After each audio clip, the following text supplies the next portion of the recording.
Hi, March 1ರಿಂದ second PUC exam start ಆಗುತ್ತೆ. ಈ ವಿಡಿಯೋ ಏನು ರೆಕಾರ್ಡ್ ಮಾಡ್ತಿದ್ದೀನಿ. ಅದರ ನಂತರ 29 ಡೇಸ್ ಇದಾವೆ. 30th ಡೇ ಎಕ್ಸಾಮ್ ಹಾಲಲ್ಲಿ ನೀವು ಎಕ್ಸಾಮನ್ನು ಬರಿತಾ ಇರ್ತೀರ.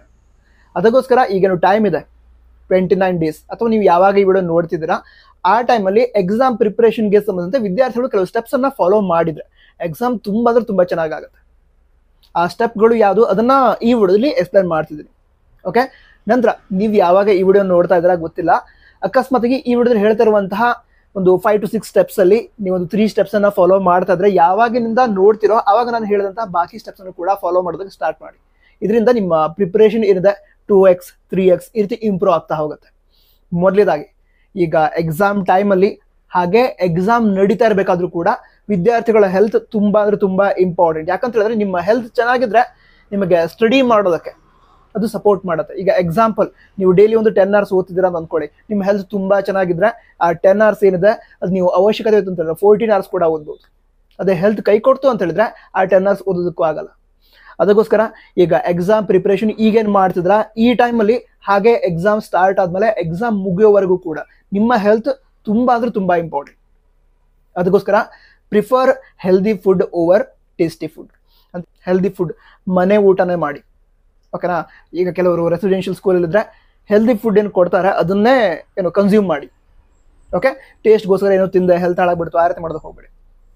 ನಂತರ ಯಾವ ರೀತಿ ಫಿಸಿಕಲ್ ಹೆಲ್ತ್ ಇಂಪಾರ್ಟೆಂಟ್ ಆಗಿರುತ್ತೆ ಅದೇ ರೀತಿ ಮೆಂಟಲ್ ಹೆಲ್ತ್ ಕೂಡ ತುಂಬ ಇಂಪಾರ್ಟೆಂಟ್ ಆಗಿರುತ್ತೆ ಎಕ್ಸಾಮ್ ಟೈಮಲ್ಲಿ. ಅದಕ್ಕೋಸ್ಕರ ಏನು ಮಾಡಿ ಅಂತ ಹೇಳಿದ್ರೆ ನಿಮ್ಮ ಎಕ್ಸಾಮ್ಗೆ ಮೋಟಿವೇಟ್ ಮಾಡೋ ರೀತಿ ಅಥವಾ ನಿಮ್ಮ ಎಕ್ಸಾಮ್ ಪ್ರಿಪ್ರೇಷನ್ಗೆ ಹೆಲ್ಪ್ ಆಗುವಂತಹ ಕಾಂಟೆಂಟ್ ಏನಿರುತ್ತೆ ಅದನ್ನಷ್ಟೇ ಕನ್ಸ್ಯೂಮ್ ಮಾಡಿ. ಈಗೇನೋ ನೋಡ್ತಾ ಇದ್ದೀರಾ ಅದರಿಂದ ಡಿಸ್ಟ್ರಾಕ್ಷನ್ ಆಗೋಯ್ತು, ಓದೋದಕ್ಕೆ ಆಗಲ್ಲ, ಒಂದು 2 hours 3 hours ಹೋಯ್ತು, ಆ ಟೈಮ್ ವೇಸ್ಟ್ ಆಗಿರುತ್ತೆ. ಎಕ್ಸಾಮ್ ಟೈಮಲ್ಲಿ 1 hour 2 hour ಇದೆಲ್ಲ ತುಂಬ ಇಂಪಾರ್ಟೆಂಟ್. ನಂತರ ಕೆಲವೊಮ್ಮೆ ಏನಾಗುತ್ತೆ ಅಂತ ಹೇಳಿದ್ರೆ ನನ್ನ ಫ್ರೆಂಡ್ ಓದಿಲ್ಲ ನಾನು ಓದಲ್ಲ, ಸೊ ಈ ರೀತಿ ಇರುತ್ತೆ. ಆ ರೀತಿ ಮಾಡೋದಕ್ಕೆ ಹೋಗ್ಬೇಡಿ. ನಿಮ್ಮ ಫ್ರೆಂಡ್ ಓದಿಲ್ಲ ಅದು ಅವ್ರ ಲೈಫ್. ನಿಮ್ಮ ಲೈಫ್ ಇಂಪ್ರೂವ್ ಮಾಡ್ಕೋಬೇಕು ಅಂತ ಹೇಳಿದ್ರೆ ನೀವು ಓದಬೇಕು, ಚೆನ್ನಾಗಿ ಓದಿ. ಅದಕ್ಕೋಸ್ಕರ ಈಗ ಒಳ್ಳೆ ಕಾಂಟೆಂಟ್ ಅಂದರೆ ನಿಮ್ಮ ಎಕ್ಸಾಮ್ ಪ್ರಿಪ್ರೇಷನ್ಗೆ ಹೆಲ್ಪ್ ಆಗುವಂತಹ ಕಾಂಟೆಂಟನ್ನು ಕನ್ಸ್ಯೂಮ್ ಮಾಡಬೇಕು. ಅದ್ರ ಜೊತೆಗೇನೆ ಹೆಲ್ದಿ ಫುಡ್ಡನ್ನು ಕನ್ಸ್ಯೂಮ್ ಮಾಡಬೇಕು. ಇದರ ನಂತರ ನೆಕ್ಸ್ಟ್ ಏನು ಮಾಡಬೇಕು ಅಂತ ಹೇಳಿದ್ರೆ ಈಗ ಎಕ್ಸಾಮ್ ಏನಿದೆ ಅದರಲ್ಲಿ ಟೈಮನ್ನು ರಿಡ್ಯೂಸ್ ಮಾಡಿದ್ದಾರೆ. 2 hours 45 minutes ಟೈಮನ್ನು ಕೊಟ್ಟಿದ್ದಾರೆ. ಈಗ ಅಕಸ್ಮಾತ್ 3 hours ಆಯಿತು ಅಂತ ಅಂದ್ಕೊಳ್ಳಿ, ಹಿಂದಿನ ವರ್ಷ ಅವರಿಗೂ ಕೂಡ ನಾನು ಅದನ್ನೇ ಸಜೆಸ್ಟ್ ಮಾಡಿದ್ದೆ. ಏನು ಅಂತ ಹೇಳಿದ್ರೆ ಒಂದು ಕಡೆ ಕುತ್ಕೊಂಡು ಎಕ್ಸಾಮಿಗೆ ಏನು ಟೈಮ್ ಇರುತ್ತೆ, ಈಗ ನಿಮಗೆ 2 hours 45 minutes ಇದೆ, ಅಷ್ಟು ಟೈಮ್ ಒಂದು ಕಡೆ ಕುತ್ಕೊಂಡು ಒಂದು ಕ್ವಶನ್ ಪೇಪರ್ ತೊಗೊಂಡು ಅದನ್ನು ಕಂಪ್ಲೀಟ್ ಆಗಿ ಸಾಲ್ವ್ ಮಾಡಬೇಕು. ಅದನ್ನು ಪ್ರಾಕ್ಟೀಸ್ ಮಾಡಿ. ಇದು ನಿಮಗೆ ಎಕ್ಸಾಮ್ ಟೈಮಲ್ಲಿ ತುಂಬ ಅಂದರೆ ತುಂಬ ಹೆಲ್ಪ್ ಮಾಡುತ್ತೆ. ಈಗ ಎಕ್ಸಾಂಪಲ್ಗೆ ಈಗ ಯಾವುದೋ ಒಂದು ಸಬ್ಜೆಕ್ಟ್ನ ಕ್ವಶನ್ ಪೇಪರ್ ತೆಗೆದುಕೊಂಡ್ರೆ ಅಂತ ಅನ್ಕೋಣ. ಈಗ ಸೈನ್ಸ್ ಅವರಾಗಿದ್ರೆ ಫಿಸಿಕ್ಸ್ ತೆಗೆದುಕೊಂಡ್ರೋ, ಮ್ಯಾಥಮೆಟಿಕ್ಸ್ ತೆಗೆದುಕೊಂಡ್ರೋ, ಕಾಮರ್ಸ್ ಅವರಾಗಿದ್ರೆ ಅಕೌಂಟೆನ್ಸಿ ಎಕನಾಮಿಕ್ಸ್, ಹಾಗೆ ಆರ್ಟ್ಸ್ ಅವರಾಗಿದ್ರೆ ಹಿಸ್ಟ್ರಿ, ನಿಮಗೆ ಯಾವ್ದು ಬೇಕೋ ಅದು ಕ್ವಶನ್ ಪೇಪರ್ ತೆಗೆದುಕೊಳ್ಳಿ. ಕ್ವಶನ್ ಪೇಪರ್ ತೆಗೆದುಕೊಂಡು ಏನೀಗ ಎಕ್ಸಾಮ್ ಬರಿತಿದ್ದೀನಿ ಆ ಫೀಲ್ ಇಟ್ಕೊಂಡು ಒಂದು ಕಡೆ ಕುತ್ಕೊಂಡು ಕಂಪ್ಲೀಟ್ ಆಗಿ 2 hours 45 minutes ಒಂದು ಕಡೆ ಕುತ್ಕೊಂಡು ಪೂರ್ತಿ ಕ್ವಶನ್ ಪೇಪರ್ ಸಾಲ್ವ್ ಮಾಡ್ಬೇಕು ನೀವು. ಓಕೆ, ಇದು ಎಷ್ಟು ಹೆಲ್ಪ್ ಮಾಡುತ್ತೆ ಅಂತ ಹೇಳಿದ್ರೆ ನಿಮಗೆ ಎಕ್ಸಾಮ್ ಟೈಮಲ್ಲಿ ಈಗ ಎಕ್ಸಾಮ್ ಹಾಲ್ಗೆ ಹೋಗ್ಬೇಕಾದ್ರೆ ಭಯ ಆಗುತ್ತೆ, ಓದಿದ್ ಮರ್ತು ಹೋಗುತ್ತೆ, ಈ ರೀತಿ ಎಲ್ಲ ಇರುತ್ತಲ್ವಾ. ಅದಕ್ಕೆ ಒಂದು ರೀಸನ್ ಟೈಮ್ ಮ್ಯಾನೇಜ್ ಆಗುತ್ತೋ ಅಥವಾ ಇಲ್ವೋ ಈ ರೀತಿ ಒಂದು ಕ್ವಶನ್ ಕೂಡ ಇರುತ್ತೆ. ಸರಿನಾ? ತುಂಬ ಓದಂಥ ವಿದ್ಯಾರ್ಥಿಗಳು ಕೂಡ ಅದೇ ರೀತಿ ಎಕ್ಸಾಮ್ ಬರಿಬೇಕಾದ್ರೂ ಕೂಡ ಯಾವುದೋ ಒಂದು ಕ್ವಶನ್ ತುಂಬ ಟೈಮ್ ತೆಗೆದುಕೊಳ್ತಾ ಇದೆ, ಆ ಟೈಮಲ್ಲಿ ಅದೇ ಕ್ವಶನ್ ಕಂಟಿನ್ಯೂ ಮಾಡಲ ಅಥವಾ ನೆಕ್ಸ್ಟ್ ಕ್ವಶನ್ ತೆಗೆದುಕೊಳ್ಳ, ಈ ರೀತಿ ಎಲ್ಲ ಕನ್ಫ್ಯೂಷನ್ ಎಕ್ಸಾಮ್ ಹಾಲ್ ಕ್ರಿಯೇಟ್ ಆಗಬಾರ್ದು. ಆ ಒಂದು ಪ್ರಾಬ್ಲಮ್ ಕ್ರಿಯೇಟ್ ಆದ ಅಂತ ಹೇಳಿದ್ರೆ ನಿಮ್ಗೆ ಸೊಲ್ಯೂಷನ್ ಈಗಲೇ ಗೊತ್ತಿರಬೇಕು. ಸೊಲ್ಯೂಷನ್ ಹೇಗೆ ಸಿಗುತ್ತೆ ಈಗೇನು ಪ್ರಾಕ್ಟೀಸ್ ಮಾಡ್ತೀರಾ ಅದರಿಂದ. ಅದಕ್ಕೋಸ್ಕರ ಏನು ಮಾಡಿ ಅಂತ ಹೇಳಿದ್ರೆ ಒಂದು ಕ್ವಶನ್ ಪೇಪರ್ ತೆಗೆದುಕೊಳ್ಳಿ. ಯಾವ ಕ್ವಶನ್ ಪೇಪರ್ ಬೇಕಾಗಿರಲಿ ಅದನ್ನು ತೆಗೆದುಕೊಳ್ಳಿ. ಅದು ಬೇಕಾದ್ರೆ PYQs ಆಗಿರಲಿ, ಮಾಡೆಲ್ ಕ್ವಶನ್ ಪೇಪರ್ ಆಗಿರಲಿ ತೆಗೆದುಕೊಳ್ಳಿ.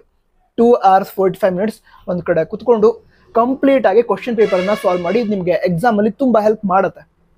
ಓಕೆ, ಅದಂತರ ನೆಕ್ಸ್ಟ್ ಏನು ಮಾಡಬೇಕು ಅಂತ ಹೇಳಿದ್ರೆ ನೀವು 100% ಸಿಲೆಬಸ್ಸನ್ನು ಕವರ್ ಮಾಡಬೇಕು. 100% ಸಿಲೆಬಸ್ ಕವರ್ ಮಾಡಬೇಕು. ಅಕಸ್ಮಾತಾಗಿ 100% ಸಿಲೆಬಸ್ ಕವರ್ ಆಗಿಲ್ಲ ಅಂತ ಅನ್ಕೋಣ, ಒಂದು 80% ಸಿಲೆಬಸ್ ಕವರ್ ಆಗಿದೆ. ಈ ರೀತಿ ಆಗಬಾರ್ದು. 100% ಸಿಲೆಬಸ್ಸೇ ಕವರ್ ಆಗಿರಬೇಕು. ಅಕಸ್ಮಾತಾಗಿ ಆಗಿಲ್ಲ ಅಂತ ಹೇಳಿದ್ರೆ 80% ಸಿಲೆಬಸ್ ಪರ್ಫೆಕ್ಟ್ ಆಗಿದೆ. ಆ ಟೈಮಲ್ಲಿ 20% ಸಿಲೆಬಸ್ ನನಗೆ ಗೊತ್ತೇ ಇಲ್ಲ, ಅದರ ಐಡಿಯಾನೇ ಇಲ್ಲ, ನಾನು ಎಕ್ಸಾಮ್ ಅಲ್ಲಿ ಹೋಗ್ತಿದ್ದೀನಿ, ಆ ರೀತಿ ಇರಬಾರ್ದು. ಈಗ ನಿಮಗೆ ಪೂರ್ತಿ ಸಿಲೆಬಸ್ ಕವರ್ ಮಾಡೋದಕ್ಕಾಗಿಲ್ಲ, 80% ಸಿಲೆಬಸ್ ಅಷ್ಟೇ ಕವರ್ ಆಗಿದೆ. ಆ ರೀತಿ ಇದ್ದಾಗ ಬಾಕಿ ಉಳಿದಂತಹ 20% ಸಿಲೆಬಸ್ ಅಟ್ಲೀಸ್ಟ್ 1 time ಆದರೂ ಓದಿರಬೇಕು. ಆ ಒಂದು ಏನು ಚಾಪ್ಟರ್ಸ್ ಇದ್ದಾವೆ, 2 ಚಾಪ್ಟರ್ಸ್ ಆಗಿರ್ಬೋದು, 3 ಚಾಪ್ಟರ್ಸ್, ಅದರಲ್ಲಿ ಯಾವ್ಯಾವ ವಿಷಯಗಳು ಇದ್ದಾವೆ ಅದು ನಿಮ್ಗೆ ಐಡಿಯಾ ಇರಬೇಕು. ಯಾಕೆ ಗೊತ್ತಾ, ಕೆಲವೊಮ್ಮೆ ಈಗ ನೀವು ಓದದೇ ಇರುವಂತಹ ಕಾನ್ಸೆಪ್ಟ್ಗಳಿಂದ ತುಂಬಾ ತುಂಬಾ ಅಂದ್ರೆ ತುಂಬಾ ಈಸಿ ಕ್ವಶನ್ಸ್ ಬಂದ್ಬಿಟ್ಟಿರುತ್ತೆ. ಆ ಟೈಮಲ್ಲಿ ಅದನ್ನ ನೀವು ಓದೇ ಇಲ್ಲ ಒಂದ್ಸಲ ಅಂತ ಹೇಳಿದಾಗ ಅದು ಈಸಿ ಕ್ವಶನ್ ಆಗಿದ್ರು ಕೂಡ ಆನ್ಸರ್ ಮಾಡೋದಕ್ಕಾಗಲ್ಲ.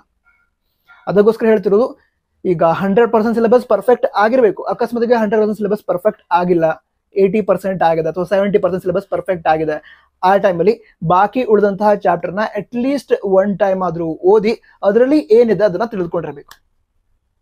ಓಕೆ, ಅದ್ರ ನಂತರ ಅದ್ರ ಜೊತೆಗೇನೆ ಚಾಪ್ಟರ್ ಅನ್ನ 100% ಕವರ್ ಮಾಡೋದಕ್ಕೆ ಆಗಿರಲ್ಲ, ಅದರಿಂದ ಇಂಪಾರ್ಟೆಂಟ್ ಕ್ವಶನ್ಸ್, ಕೇವಲ ಇಂಪಾರ್ಟೆಂಟ್ ಕ್ವಶನ್ಸ್ ಅನ್ನ ಪ್ರಾಕ್ಟೀಸ್ ಮಾಡ್ಕೊಂಡು ಹೋಗಿ. ಓಕೆ, 80% ಸಿಲೆಬಸ್ ಪರ್ಫೆಕ್ಟ್, ಯಾವುದೇ ರೀತಿ ಕ್ವಶನ್ ಕೇಳಿದ್ರು ಕೂಡ ಆನ್ಸರ್ ಮಾಡೋದಕ್ಕೆ ನನಗೆ ಬರುತ್ತೆ, ಅಷ್ಟು ಕಾನ್ಫಿಡೆನ್ಸ್ ನಿಮಗಿರಬೇಕು, ಅಷ್ಟು ಜನ ಪ್ರಿಪೇರ್ ಆಗ್ತೀರಾ.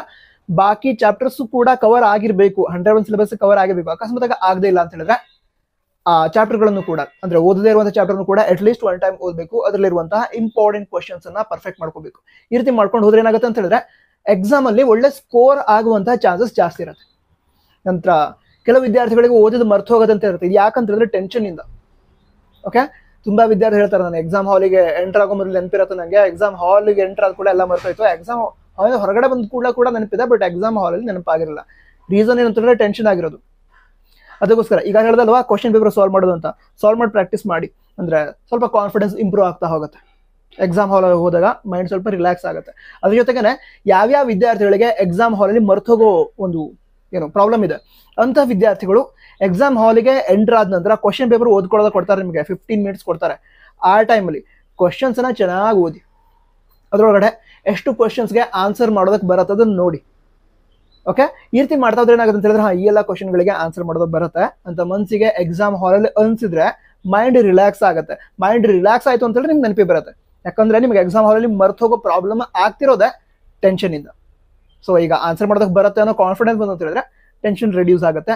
ಟೆನ್ಷನ್ ಕಡಿಮೆ ಆದ ರೀತಿ ನಿಮ್ಮ ಎಕ್ಸಾಮ್ ಚೆನ್ನಾಗಿ ಆಗ್ತಾ ಹೋಗುತ್ತೆ, ಓದಿರೋದ್ರ ನೆನಪಿಗೆ ಬರುತ್ತೆ.